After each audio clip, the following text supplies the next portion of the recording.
Nama saya Febri Arisandi. Saya pada saat ini bekerja di Sandiva Legal Network.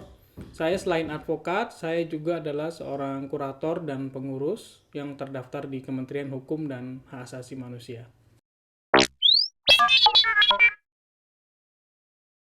Profesi kurator dan pengurus adalah profesi yang diatur dalam Undang-Undang Kepailitan dan Penundaan Kewajiban Pembayaran Utang.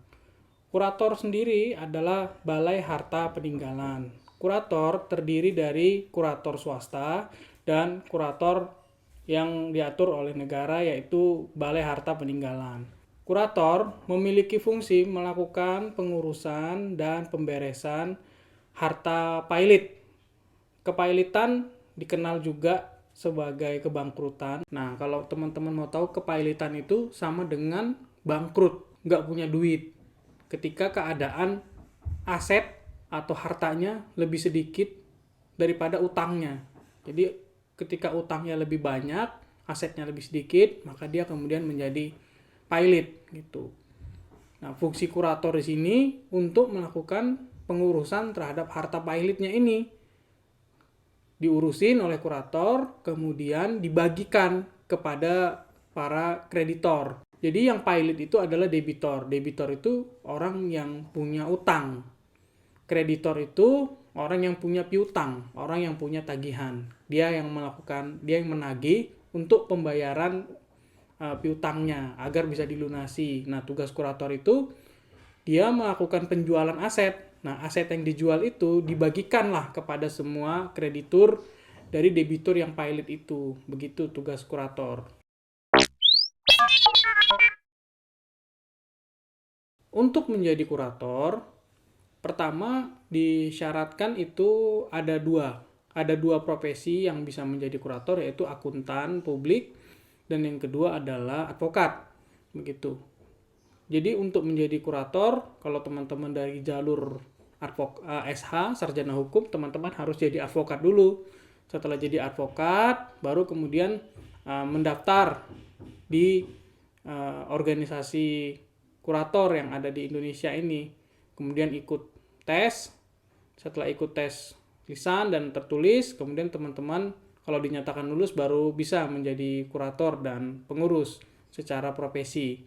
Namun untuk bisa bekerja menjadi kurator dan pengurus harus ditunjuk oleh pengadilan dan harus ada yang memohonkan di pengadilan agar bisa bekerja sebagai kurator dan pengurus. Skill. Jadi tugas dasarnya kurator dan pengurus itu, kurator itu kan melakukan pengurusan dan pemberesan. Intinya kalau mengurus ini kita perlu ketelitian dalam mengurus aset. Kita harus melakukan pendataan aset, kita harus melakukan pembacaan dokumen, kita kemudian harus menjaga asetnya. Jadi skill-skill dasar itu yang harus dimiliki.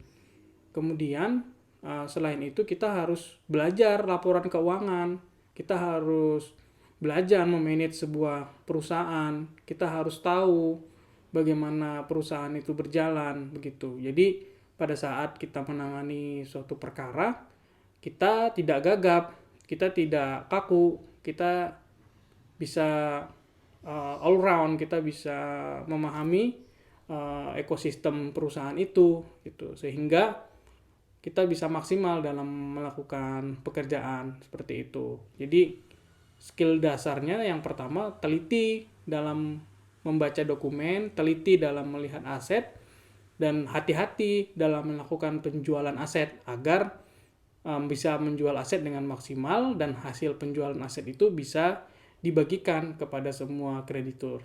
Ya, selain itu, kepailitan itu kan tempat di mana semua peraturan berlabuh, istilahnya begitu. Jadi kita selaku kurator harus memahami banyak aturan.